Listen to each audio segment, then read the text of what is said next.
Just OP రాసి పంపించేస్తున్నారు. మీకు salines ఇస్తున్నారు, ఆయింట్మెంట్స్ ఇస్తున్నారు, టాబ్లెట్స్ ఇస్తున్నారు. ఎవ్వరు దాన్ని యూటిలైజ్ చేసుకోవట్లేదు. అందరూ ఎక్స్పైరీ మెడిసిన్స్ అని చెప్తున్నారు.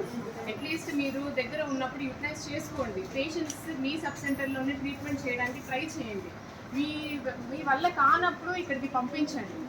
సో మా దగ్గరికి వస్తారు డైరెక్ట్గా, అక్కడ ఎవరు ఉండడం లేదంటున్నారు. ఒక్కొక్కసారి క్లోజ్లో ఉంటుంది అని చెప్తున్నారు. మమ్మల్ని అక్కడ ఎవరు చూడట్లేదు, ఇక్కడికి పంపించేయండి అని చెప్తున్నారు. పేషెంట్స్ అందరు ఇట్లాగే చెప్తున్నారు. మీ దగ్గర చూసుకుంటే ఇక్కడ వరకు ఎందుకు వస్తారు? ఈవెన్ ఆఫ్టర్ ఎంఎస్ కోసం, ఆర్ఎల్ కోసం బీపీ డౌన్ అయ్యి చిన్న చిన్న వాటికి కూడా ఇక్కడికి ఎందుకు రావాలి? అక్కడ సబ్ సెంటర్లు బాగానే ఉంటున్నాయి కదా, మరీ అంత బాగాలేనట్టుగా అయితే ఏం లేదు కదా. రూమ్ ఉంటుంది, ఒక టేబుల్ ఉంటుంది, చైర్ ఉంటుంది కదా మినిమం. చిన్నపిల్లల మీకైతే బాగానే ఉంది కదా, మీది బాగానే ఉంటుంది, మీది బాగానే ఉంది కదా. ఎందుకు అసలు పెట్టేదానికే స్టాండ్ ఇచ్చింది, సెలైన్ స్టాండ్, టేబుల్, నెక్స్ట్ ఇచ్చినారు.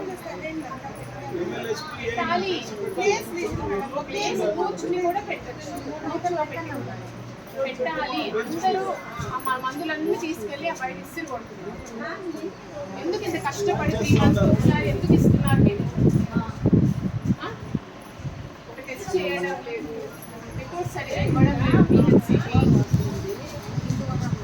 నేను ఏం చెప్పాను, వీక్లీ వన్స్ ఆశా వెళ్ళి టీబీ పేషెంట్స్కి విజిట్ చేయాలని చెప్పాను. వాళ్ళు ఒక్కళ్ళు కూడా విజిట్ చేయడం లేదు. లెప్రసీ కేసు ఉంటే లెప్రసీ ఇంటికి వెళ్ళి విజిట్ చేయమని చెప్తున్నాము. న్యూట్రిషన్ గురించి చెప్పమని చెప్తున్నాము. ఇవేమీ చేయడం లేదు. మరి ఏం చేస్తున్నారు మీరు ఫీల్డ్లో? ఓన్లీ ఏసీ తీసుకొస్తున్నాం, డెలివరీ చేయిస్తున్నాం, అంతే చెప్తాము అంతే కదా. నేను చాలా మందికి నేను పర్సనల్గా చెప్పలేదు, బట్ చెప్తున్నాను. ఓటీకి ఎవరు సరిగ్గా వెళ్ళడం లేదు. ఓపెన్ అందరికీ ఇది వాళ్ళకి తెలుసు. పిల్లల్లో కూర్చుంటున్నారు, టైంకి వస్తున్నారు, మళ్ళీ ఇంటికి వెళ్తున్నారు. ప్రతి పేషెంట్